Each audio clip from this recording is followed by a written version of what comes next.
आव पर खुले आसमान के नीचे काटी, चुपचाप, बिना खाना खाए, बिना ठीक से सोए। दूसरे दिन दोपहर तक वह खाटू पहुंच गया। खाटू की गली में कदम रखते ही उसे कुछ अलग सा महसूस हुआ। हवा में भक्ति घुली थी। हर तरफ जय श्याम बाबा की पताकाएं लहरा रही थी। मंदिर के दरवाजे पर अपार भीड़ थी। मंदिर के सामने पहुंचते ही राम के पैर अपने आप कांपने लगे। उसका शरीर थरथराने लगा, जैसे इतने दिनों का दबा हुआ दर्द अब बाहर निकलने को छटपटा रहा हो। वह धीरे धीरे आगे बढ़ा और पहली बार बाबा के दरबार के सामने घुटनों के बल गिर पड़ा। उसकी आंखें सूखी थीं, रोने के लिए भी आंसू नहीं बचे थे। उसने बस दोनों हाथ जोड़ दिए, सिर इतना झुका लिया कि जमीन छू गई, और फिर उसके अंदर से एक दहाड़ सी निकल पड़ी, जो किसी आवाज से नहीं, सीधे आत्मा से उठी थी। बाबा! उसकी आवाज कांप रही थी, टूट रही थी। मैं आपको ठीक से जानता भी नहीं, ना मैं कोई बड़ा आदमी हूं, ना कोई बड़ा भक्त। मैं तो बस एक हारा हुआ बाप हूं, जिसके पास कुछ भी नहीं बचा है। पर बाबा, मेरे बच्चों को देख लो, मेरी पत्नी को देख लो, ये सब निर्दोष हैं। इन्होंने तो कोई गुनाह नहीं किया, फिर इन्हें इतना दर्द क्यों मिल रहा है? बाबा, अगर तुम सच में हारे का सहारा हो तो बस एक बार इनका दर्द थोड़ा सा कम कर दो। मेरी सारी तकलीफ ले लो, मेरी सारी गरीबी ले लो, मैं और ज्यादा मेहनत कर लूंगा। पर इन बच्चों की आंखों में जो डर है वो मुझसे और नहीं देखा जाता बाबा। इनका दर्द मेरा सीना चीर देता है। मंदिर में हजारों लोग थे, पर उस पल राम को लगा जैसे उस दरबार में सिर्फ वही खड़ा है और सीधे उसकी पुकार सुनी जा रही है। उस दिन मंदिर में अपार भीड़ थी, पर राम को किसी की परवाह नहीं थी। वह घंटों वहीं बैठा रहा, कभी आंखें बंद किए, कभी बाबा को देखते हुए। जब वह वापस गांव की राह पर चला तो उसके मन में एक अजीब सी शांति थी। ऐसा लग रहा था जैसे किसी ने उसके सीने से बरसों का बोझ थोड़ा सा उठा लिया हो। उसके कदम पहले से तेज थे और दिल पहले से हल्का, पर जिंदगी ने उसे ज्यादा देर सांस लेने की मोहलत नहीं दी। अगले ही हफ्ते राम के सबसे बड़े बेटे राजेश को तेज बुखार चढ़ गया, इतना तेज कि जैसे थर्मामीटर की सुई भी डर जाए। दिन बीतते गए, बुखार घटने की जगह और बढ़ता चला गया। राजेश की आंखें अंदर धंस गईं, होंठ फट गए और शरीर सूख कर कांटा हो गया। गांव के वैद्य ने देखते ही सिर हिला दिया। लड़के को शहर ले जाओ, उसने कहा। मामला बहुत गंभीर है, मुझे शक है ये टाइफाइड है। अब देर करना खतरे से खाली नहीं। राम का दिल जैसे सीधे सीने से नीचे गिर पड़ा। वह टूट गया। वह गांव के हर दरवाजे पर गया, घंटों तक खटखटाता रहा। कहीं से 5 रुपए, कहीं से 10 रुपए, पर ज्यादातर जगह उसके हिस्से में सिर्फ सवाल आए। जमानत क्या है? मेरे पास भी कुछ नहीं है राम। इतने बच्चों को पाल नहीं सकते तो पैदा ही क्यों किए थे? शब्द तीर बनकर उसे बार बार घायल करते रहे, पर कुछ हाथ ऐसे भी थे जो बिना सवाल के आगे बढ़े। राजेश के शिक्षक ने 50 रुपए उसके हाथ में रखे और प्रधानाचार्य ने चुपचाप 100 रुपए दे दिए। कुल मिलाकर 100-150 रुपए ही जुट पाए। दवाई के लिए ये बहुत कम थे, पर इस वक्त राम के पास यही उसकी पूरी दुनिया थी। राम राजेश को लेकर शहर पहुंचा। डॉक्टरों ने जांच की, कई टेस्ट हुए, रिपोर्ट आई टाइफाइड। दवा बहुत महंगी थी, इतनी कि राम की 3 महीनों की मजदूरी जोड़ देने पर भी दवा पूरी नहीं हो रही थी। उसने फिर से कर्ज मांगा, फिर से हाथ फैलाए, फिर से अपमान सहा। अस्पताल के मैनेजर के सामने वह हाथ जोड़कर खड़ा था। भैया, मेरे पास कुछ नहीं है, पर मेरा बेटा बचा लो। मैं जिंदगी भर मजदूरी कर लूंगा, सब चुका दूंगा, बस इसे बचा लो। उस रात राम अस्पताल की सीढ़ियों पर बैठ गया। आसमान काला था, तारे भी गायब थे, ठीक उसी तरह जैसे उसकी जिंदगी से रोशनी गायब हो चुकी थी। वह फूट फूट कर रो पड़ा। एक बाप जो अपनी सारी ताकत, मेहनत और ईमानदारी के बाद भी अपने बेटे के लिए कुछ नहीं कर पा रहा था। उसकी सिसकियां इतनी भरी हुई थीं कि आसपास बैठे लोग भी पलट कर देखने लगे। तभी पास बैठा एक बूढ़ा आदमी उसके पास आया। आवाज में दर्द था। बेटा, क्या हुआ? राम भीतर से पूरा टूट गया। उसने अपनी पूरी जिंदगी उस आदमी के सामने खोल दी। गरीबी, भूख, पत्नी, बच्चे। बुजुर्ग चुपचाप सुनता रहा, फिर बोला, बेटा, तू खाटू श्याम जी को जानता है? राम चौंक गया। हाँ, जानता हूं, पर बाबा मेरी सुनते ही नहीं। बुजुर्ग ने धीमे से कहा, बाबा हारे का सहारा है बेटा। जो पूरी तरह हार जाता है, बाबा उसका हाथ जरूर पकड़ते हैं। यह मैं नहीं कहता, हजारों टूटे हुए लोगों की कहानी कहती है। उसी रात राम अपने बेटे के पास बैठा। राजेश का शरीर आग की तरह जल रहा था, होंठ फटे हुए, सांस धीमी। डॉक्टर ने कहा था, अगले 2 दिन निर्णायक है। राम ने आंखें बंद कर ली। और पूरी रात सिर्फ एक ही नाम चलता रहा, खाटू श्याम, खाटू श्याम। मेरे बाबा, मेरे बेटे को बचा लेना, यह अभी जीना शुरू ही किया है, बाबा इसे मत छीनना। सुबह डॉक्टर ने राजेश को देखा तो चौंक गया।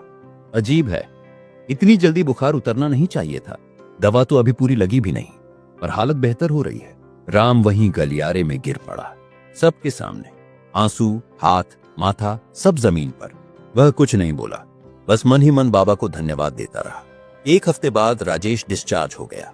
राम उसे लेकर सीधे खाटू पहुंचा। इस बार वह टूटा हुआ नहीं, कृतज्ञ होकर झुका, लेकिन घर लौटकर जो देखा वह उसकी रूह को फिर चीर गया। गीता के माँ बाप दरवाजे पर खड़े थे, पीछे गीता, नजरें झुकी हुई। राम, मेरी बेटी को वापस दे दो। ससुर की आवाज सख्त थी। तुम एक असफल आदमी हो, खाने तक का भरोसा नहीं दे सकते। मैं अपनी बेटी को भूख में नहीं मरने दूंगा। राम के पैरों तले जमीन खिसक गई। पर वो मेरी पत्नी है, मेरी जिंदगी है, जिंदगी पेट से चलती है राम, भावनाओं से नहीं। और गीता चली गई, पीछे मुड़कर एक बार भी नहीं बोली, बस आंखों में भरा हुआ समंदर लेकर चली गई। घर श्मशान बन गया। पापा, माँ कहाँ है? राजेश ने कांपती आवाज में पूछा। राम के पास शब्द नहीं थे, वह बस दीवार की ओर देखता रहा, खामोश, खाली। और उसी रात बारिश, बिजली, अंधेरा। राम ने अपने सब बेटों को पास बुलाया। चलो अब हम खाटू जाएंगे। पापा, घर कौन देखेगा? घर अब हमारा नहीं रहा, अब सिर्फ बाबा हैं, और अगर बाबा हैं तो सब कुछ है। 5 बच्चे, एक बाप, और पैदल खाटू की यात्रा। रास्ते में भूख, ठंड, बीमारी। एक रात पेड़ के नीचे एक बच्चा कांपता रहा, एक को बुखार, एक छोटे को बड़ा भाई सीने से लगाकर गर्म रखता रहा। राम रात भर एक एक बच्चे को गोद में लेता रहा। जब वह खाटू पहुंचा तो शरीर टूट चुका था, पर आत्मा अब भी जल रही थी। वह मंदिर के सामने गिर पड़ा। मैं भिक्षा मांगता हूं बाबा, सिर्फ एक बार मेरे बच्चों को पेट भर खाना दिला दो, सिर्फ एक बार मेरी बेटी को हंसते हुए देख लो, मेरे सारे दुख ले लो, लेकिन इन मासूमों का दर्द मुझसे नहीं देखा जाता। मैं हार गया बाबा, पूरी तरह हार गया। अब मेरे पास बस तुम हो। हजारों लोग थे, पर उस चीख को सिर्फ बाबा ने सुना। अगली सुबह पुजारी दौड़ते हुए आया। उसने राम से कहा, एक व्यापारी आया था, महेश नाम है उसका, कहता है उसे सपना आया। बाबा ने कहा, एक टूटा हुआ बाप मेरे दरवाजे पर बैठा है, उसके साथ 5 बच्चे होंगे, तू उसका बोझ उठा ले, इसलिए वह तुम्हें नौकरी देना चाहता है, बच्चों की पढ़ाई करवाना चाहता है। राम कांप गया, क्या यह कोई सपना तो नहीं है? क्या बाबा ने मेरी सच में सुन ली? पुजारी बोला, हाँ, और बाबा कभी झूठे सपने नहीं देते। उस दिन से राम की जिंदगी सचमुच बदल गई। व्यापारी महेश ने उसे अपनी दुकान पर काम दे दिया। राजेश और दिलीप को उसने पास के अच्छे स्कूल में दाखिल करवा दिया। प्रिया का भी नाम लिखवा दिया। अंकित और विकास अभी छोटे थे, उन्हें महेश के घर पर ही रखवाया जाता। महेश की पत्नी उन्हें अपने बच्चों की तरह खिलाती पिलाती। महेश के घर में जो रोटी मिलती थी वह दया की नहीं, अपनेपन की रोटी थी। कोई बेचारा कहकर नहीं खिलाता था, बल्कि हंसते हुए प्यार से थाली आगे बढ़ाई जाती थी। राम के लिए एक छोटा सा कमरा भी था, जहां वह रात को चैन की नींद सो सकता था। सालों बाद जमीन पर नहीं, 4 दीवारी के अंदर, छत के नीचे। 1 साल बीत गया, फिर दूसरा। राजेश अब स्कूल में हर साल प्रथम आने लगा। टीचर कहते, यह लड़का आगे जाकर बहुत बड़ा बनेगा। दिलीप के पैर का दर्द धीरे धीरे कम हो गया। वह फिर से दौड़ने लगा। दोबारा से डॉक्टर दिलीप बनकर खेलता, कपड़ों की पट्टी बांधकर सबका इलाज करता। उसका टूट चुका सपना फिर से धीरे धीरे सांस लेने लगा। प्रिया पढ़ाई में चमकने लगी। स्कूल की सबसे तेज लड़कियों में उसका नाम आने लगा। अंकित एक होनहार छात्र के रूप में उभर रहा था, और छोटा विकास अब काफी स्वस्थ हो गया था। गाल भर गए थे, आंखों में चमक लौट आई थी। राम अक्सर चुपचाप यह सब देखता और मन ही मन सोचता, ये सब मैं नहीं, ये सब मेरा बाबा कर रहे हैं। पर महेश का दिल इससे भी बड़ा था। एक दिन उसने राम को दुकान के पीछे वाले कमरे में बैठाया और मुस्कुरा कर कहा, राम, मुझे लगता है बाबा ने तुम्हें सिर्फ नौकरी के लिए नहीं, परिवार के लिए भेजा है। मेरे पास अपना कौन है? एक बेटा है, वो भी अपनी पत्नी के साथ दूर शहर में रहता है। ये बड़ा घर, ये दुकान, सब होते हुए भी मैं अकेला हूं। क्यों ना तुम यहां स्थायी हो जाओ? तुम मेरे लिए बेटे जैसे हो, और तुम्हारे बच्चे मेरे लिए पोतों जैसे। राम को लगा जैसे वह सपना देख रहा हो। वह घबरा कर बोला, महेश भैया, मैं आपको क्या दे सकता हूं? मेरे पास तो देने को कुछ नहीं है। महेश मुस्कुराया। तुम्हारे पास सबसे बड़ी चीज है, तुम्हारा विश्वास और तुम्हारी ईमानदारी। तुम बस सच्चे दिल से काम करते रहो, मेरे लिए परिवार बन जाओ, बाकी सब कुछ मेरा है और अब से तुम्हारा भी। राम के गले में शब्द अटक गए, आंखें भर आईं। उसने धीरे से हां कह दिया। अगले ही साल महेश ने कागज पर लिखकर राम को दुकान का आधा हिस्सा दे दिया, सबके सामने, इज्जत के साथ। लेकिन कागज का हिस्सा उसके लिए उतना बड़ा नहीं था जितना महेश के दिल में मिली जगह, जहां राम अब मजदूर नहीं, परिवार था। साल बीतते गए, 15-20। राजेश अब एक बड़े व्यापार का मालिक बन चुका था। दिलीप एक सफल और प्रसिद्ध डॉक्टर था। शहर में लोग सम्मान से उसे डॉक्टर दिलीप श्याम प्रसाद कहते थे। प्रिया की पहचान एक अच्छी अध्यापिका के रूप में बन चुकी थी। अंकित एक बड़ी कंपनी में सीनियर इंजीनियर था और विकास की छोटी सी दुकान अब पूरे इलाके में जानी जाती थी। राम अब एक सम्मानित व्यापारी था। लोग उसे इज्जत से राम साहब कहकर बुलाते थे। बड़ा घर था, दुकानें थीं, खेत थे, नाम था, सब कुछ था। फिर भी उस ऊंचाई पर खड़े होकर भी उसे अक्सर वह टूटी हुई झोपड़ी याद आ जाती। कीचड़ भरी गलियां, भूख, डर और वो रातें जब पूरा परिवार सिमटकर सोया करता था। एक दिन राजेश ने मुस्कुराते हुए पूछा, पापा, आप आज भी हर बात पर? बाबा ने किया, ऐसा क्यों कहते हो? अब तो हमारे पास सब कुछ है, घर, पैसा, इज्जत, फिर भी इतना सहारा, इतना जिक्र। राम ने उसे पास बिठाया। चेहरे पर हल्की मुस्कान थी और आंखों में पुरानी यादों की नमी। बेटा, तू आज जो है उसकी शुरुआत उस दिन से हुई थी जब तेरे पैरों में स्कूल जाने के लिए चप्पल भी नहीं थी। मुझे याद है जब फॉर्म भरने के पैसे नहीं थे तो तू कितना रोया था। मुझे तेरी माँ के जाने का दर्द याद है, और वो रात भी जब मैं तुम सबको लेकर खाटू की ओर पैदल निकल पड़ा था।